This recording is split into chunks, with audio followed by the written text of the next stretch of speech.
বুঝেই গেছো যে এখানে অনেক রকম আচার অনুষ্ঠান পালন করা হচ্ছে। তো কিসের জন্য হচ্ছে? এটা হচ্ছে একটা বিয়ে বাড়ি। বিয়ে বাড়ির মধ্যে বিভিন্ন ধরনের আচার অনুষ্ঠান থাকে। আর একটা জিনিস বন্ধুরা, আমার না মাথার ওপর দিয়ে যায় এটা, শহরের বিয়েতে আর গ্রামের বিয়েতে দুটো বিয়ে বাড়িতে কি আলাদা আলাদা কোনো রকম নিয়মকানুন থাকে, নাকি গ্রামের বিয়েতে অবশ্যই থাকে হয়তোবা, আর তার মধ্যে কি বলতো এক একজনের হয়তোবা এক এক রকম নিয়মকানুন থাকে, এই বাড়ির এক নিয়ম ওই বাড়ির এক নিয়ম, এরকম তো থাকেই। আর হ্যাঁ, গ্রামের বাড়িতে আরেকটা জিনিস হয় যেটা তোমাদেরকে বলে দেই, আমাদের না গ্রামের 5 জনের মতামত নিতে হয়, মানে সমাজের 5টা লোকের মতামত নিয়ে তারপরে কোনো রকম কোনো কিছু করতে হয়, এটা কিন্তু হয়। যদি তোমার বাজেট কম থাকে তাহলে ওরাই ঠিক করে দেবে এটা করো ওটা করো, আর যদি বাজেট বেশি থাকে তাহলে পরে তো হয়েই গেল। তো এটা আমাদের এখানে হয়। আর তার থেকেও বড় কথা কী বলো তো, একে অপরকে ছাড়া কোনো কিছু হয় না, প্রতিবেশীকে নিয়েই সব কিছু করে। বিয়েবাড়ির মধ্যে শহরের আর গ্রামের এইটা কোনো ম্যাটার করে না, কেননা অনেক নিয়মকানুন থাকে, একটার পর একটা মানে হয়েই যায়। তোমাদেরকে বলাই হয়নি একটা কথা, এত গল্প করে যাচ্ছি। এই বিয়ে বাড়িটা সেই বিয়ে বাড়িটা যেই বিয়ে বাড়িতে মেয়ে অন্য ছেলের হাত ধরে ভোরবেলা ভেগে গেছিল। আমরা তো তখন জানতাম না, আমরা কেন, মেয়ের বাড়ির কেউই জানতো না মেয়ে অন্য ছেলের হাত ধরে ভেগে যাবে। তো হচ্ছে কি, এটা ছিল রবিবার দিন বিয়েটা, আর এই অনুষ্ঠানগুলো হচ্ছে শুক্রবার দিন, মাঝখানে একটা দিন। তো মেয়ে ছিল না এই মুহূর্তে বাড়িতে, মেয়ে ওর দিদির সঙ্গে কেনাকাটা করতে গেছিলো কসমেটিক্সের জিনিস। আমি কিন্তু আজ পর্যন্ত মেয়েটাকে দেখলাম না। আর তার থেকেও বড় কথা কি বলতো, আমি না শ্বশুরবাড়ির কোনো রকম অনুষ্ঠান অ্যাটেন্ড করতে পারি না, জন্য মনটা আমার ভীষণ খারাপ থাকে। যখনই ভাবি বাড়িতে যাব এই অনুষ্ঠানটা অ্যাটেন্ড করব, তখনই দেখবে ছেলের পরীক্ষা, না হয় পিজুসের কাজ, এটা ওটা সেটা পড়েই যায়।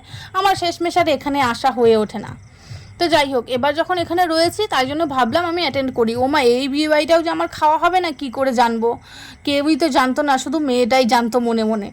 আর এই দিকে দেখো, এই দিকে হচ্ছে গিয়ে মেয়েটাও নেই, আর হচ্ছে গিয়ে কত রকম আচার অনুষ্ঠান হচ্ছে, মানে মেয়েটাকে নিয়ে যে বলছি সেটাও কম বলা হচ্ছে, এইরকম একটা কাণ্ড করেছে সে।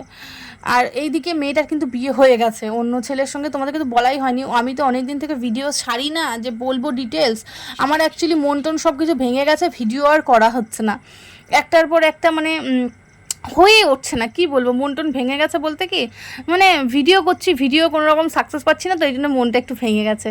তো যাই হোক, ওইগুলো নিয়ে একটা পরে ভিডিও করা যাবে, এইটার সব কিছু বলছি আমি। তো কি হয়েছে ব্যাপারটা বলো তো, মেয়েটা অন্য কোথাও কিন্তু বিয়ে করে ফেলেছে সেই দিনই গিয়ে নিয়ে, আর যার সঙ্গে বিয়ে ঠিক হয়েছিল তার সঙ্গে তো রেজিস্ট্রি করা ছিল, সে কি করবে, তার মান সম্মানের ব্যাপার রয়েছে, সে আবার ওই দিনই অন্য মেয়েকে বিয়ে করে নিয়েছে, মানে দুজনের বিয়েটা হয়ে গেছে শেষমেশ, অন্য দুজন, আরও দুজনের অন্যজনের সঙ্গে বিয়ে হয়েছে। তো এইদিকে তো মহা সুখে বাড়ির লোক আমাদেরকে ডেকেছে। আর আমি বললাম না প্রথমেই যে আমাদের এখানে গ্রামের বাড়িতে তুমি যদি কাউকে ডাকো অনুষ্ঠানের জন্য, সবাই চলে আসবে, কেউ না করবে না যে না আমার কাজ রয়েছে, ঠিক কাজটা সামলে হলেও পরের দিকে আসবে। এইটাই আমাদের গ্রামের বাড়িতে একটা প্লাস পয়েন্ট। তুমি যে কোনো অনুষ্ঠান করো, তোমাকে রান্নার মাসিও নিতে হবে না, 30-40 জন যদি রান্না বান্না করো না, তোমাদেরকে কোনো মাসি লাগবে না, পাশের বাড়ির কাকিমা জেঠিমা এদেরকে ডাক দিলেই ঠিক চলে আসে। তো ওই জন্যই গ্রামটা আমার বেশ ভালোই লাগে বলতে পারো। আর আমার শ্বশুর বাড়িটাই আমার বিশেষ করে ভালো লাগে, আমার বেশ ভালো লাগে, আমার এখানকার মানুষজনগুলোও বেশ ভালো। তো এই যে এই বাড়ির বৌদি, এই যে হামানদিসা এটা করছে, এটা কি করে এত রিচুয়ালস আমি কিচ্ছু জানি না বন্ধুরা। আমি বললাম না, আমি শুধু বিয়েবাড়ির দিন রাতেবেলা গিয়ে নিয়ে খাওয়া দাওয়াটা করি, হয়ে যায়। আমার বাড়িতে তো সেভাবে প্রপার কোনো বিয়েবাড়ি হয়নি, ওই জন্য আমার জানা নেই অত কিছু। আর এইদিকে দেখতে পাচ্ছ বাড়ি ভর্তি কত লোক কত লোক, এদিকে গান হচ্ছে বয়স্কদের। দিদি দেখে জোরে জোরে